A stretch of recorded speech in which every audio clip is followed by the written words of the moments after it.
Mbote mbote bandeko batali Henriette Kilumbu lisusu naye kolobela avant na bande fona mpona respect fona pesa na babone na nga nyonso mbote pesi mino mbote babone na nga nyonso opina na mi abona te akota ami abone na Henriette Kilumbu Shembo TV masolo eza kitoko masolo eza wa YouTube nanga Henriette Kilumbu Shembo TV Facebook nanga na page La Cuisine Henriette Kilumbu Shembo TV TikTok nanga Henriette Kilumbu Shembo TV bokota bomi abone okokuta kolamba mateya pete santé nyonso oyo ezaka na ntina oyo moke tomekaka yaka komi abone koya nde kofinga te koya nde na polémique te lelo naye kosala lisusu astuce mosusu ya baride eza bamodele ebele mais soko okoki oyo ya liboso te oyo nalakisaki okosala pe ya mibale ekosunga yo baya mwasi ride ozomona mwana mwasi elongi ya 10 ans 18 ans 20 ans koma na bilongi ya bana 30 ans ya bana 50 ans bana 60 ans na génération ya mikolo okotala mama mokolo bakoyebi soki oyo yo mwana 18 ans me bokomi lokola age moko likolo ya baride ezobebisa bino bilongi ozozangaka ndenge akosalaka soin de visage ozopakolaka mafuta likolo ya salite ya poso osalaka soin na poso na yo te tanke poso esengeli kosalaka yango soin de visage na semaine 3 fois ou 2 fois wana nde ntango kosomba mafuta no ya elenge ya kitoko opakola omona mafuta ekondima yo epesi yo tinte soko ozalaki mwindu chokola okomi shoko babengaka bois noir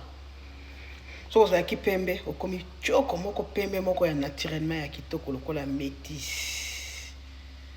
soko ozalaki motu mwindu soko ozalaki mpe mundele mwana bamde biso baza na loposo sali to te mpenza oyo loposo asali te mais soki atiaka soin de visage mundele aza na loposo ya kitoko yango lelo tozokota na astuce na biso toujours ya baride il faut tosunganaka yo koyoka astuce oyo kobomba yo moko te kabila pe voisin kabila mwana wa maleki kabila pe mwana papa kulutu kabila pe moninga musala partagez cher aimez abonnez-vous yosala bien po toluka ba astuce eza ebele ya kosungana yo soko osoyokango oyokango kota abonné kota baabonné na yo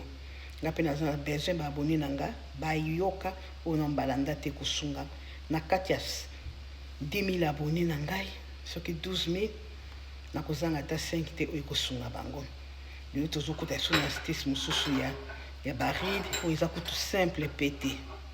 okosala nini bamiso evimbaka bo yana mika ozomona moto miso ekoya ekenda boye awa na se evimba soin de visage eza te kaka bana basi na baya mobali yo bona mobali mpe papa il faut bongisa te mama il faut bongisa mpe papa te monaka papa miso esi evimba neti bapoche bien te il faut bongisa mpe papa eza te kaka bana basi astuce na biso ezali balutu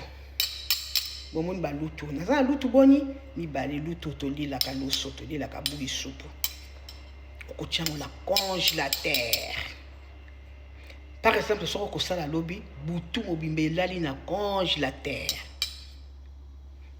nalakisa bino congélateur bafrigo mosusu eza ya debo ezala na congélateur na se ezala nalakisa bino esika okotia lutu na yo neti oyo eza frigo moko ya debo congélateur kuna frigo awa congélateur eza na se neti oyo eza frigo debo yango wana frigo likolo congélateur eza na se tokofungola congélateur na biso ozwi balutu otiango awa eza na biloko ozwi balutu na yo otiango wana na congélateur bomoni nde nazakisi bino ozwi balutu otiango na congélateur neti na butu na ntongo soko oza na temps ata butu ava kolala soko oza na temps sebimi na congélateur balutu oyo okosala ndenge nini oyo bamiso evimba awa omona bato mosusu nazoloba bamiso evimba awa okotia yango boye bomoni nde nazotia na se ya miso na baoyo bamiso evimba baride bebiso bango otie boye malili wana ekota yo malili wana ekota ozotiaka boye malili wana ekota ozochangeaka position otiango so pembeni na miso awa soki miso ezoso ofini miso ozwi otie ofini 5 minutes soki malili eza makasi olongoli ozongi lisusu kaka ndenge wana osala yango ata ba 30 minutes ozotia bato ba miso evimba penza evimba boye ozotia ozwi oye lisusu ya likolo ozotia ozososa yango kwa massage ozotia eleki malili olongoli esili malili otie lisusu ozongi lisusu na se awa nde bakoto bilongi bebaka biso baridi te oyo ebebisaka bilongi ntango osilisi omoni ata 30 minutes esili osali yango nandisa yango ata 1 semaine 7 jours omona changement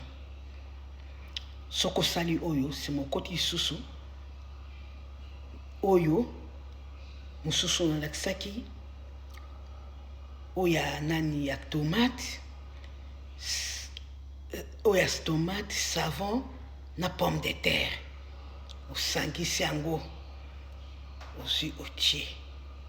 ozolandisaka ndenge wana mpe kobosanaka basoin de visage te baya mwasi ozomona mutu jeune fille kitoko akoma aza na 30 ans akomi lokola 60 ans jeune fille ya 32 ans 20 ans akomi lokola 30 ans moko na mama na ye ekosunga bino oyo eza simple ebongo soki ozala na congélateur te bato mosusu bakotuna po nini oza na congélateur te so oza na congélateur te komitungisa te komitungisa te salelo nalakisaki baboni nanga ya tomate savon na pomme de terre otiango na machine ograte yango bozala nalakisa bino eloko nasalaki po bakomisa kolobaki aza na congélateur te soki oza na congélateur salela oyo nika pomme de terre tomato nika tomate savon nika sangisango esika moko sokola elongi na yo bien pangusango malembe kofrote te zwa pakola yango 30 minutes nakoya modèle mosusu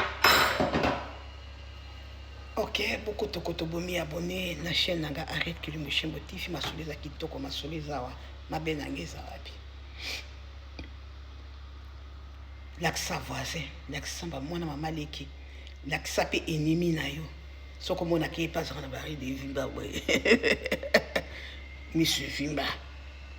soki aza na congélateur atiaka oyo na congélateur butu na tongo soki osalaka exercice oyo tongo nyonso butu nyonso soki oza na temps osalaka exercice oyo omona biloko bamiso na kovimba ekokita okomi na elongi normal boye bokotokoto bia mone bomi abonné mabe ya Henriette eza wapi merci bye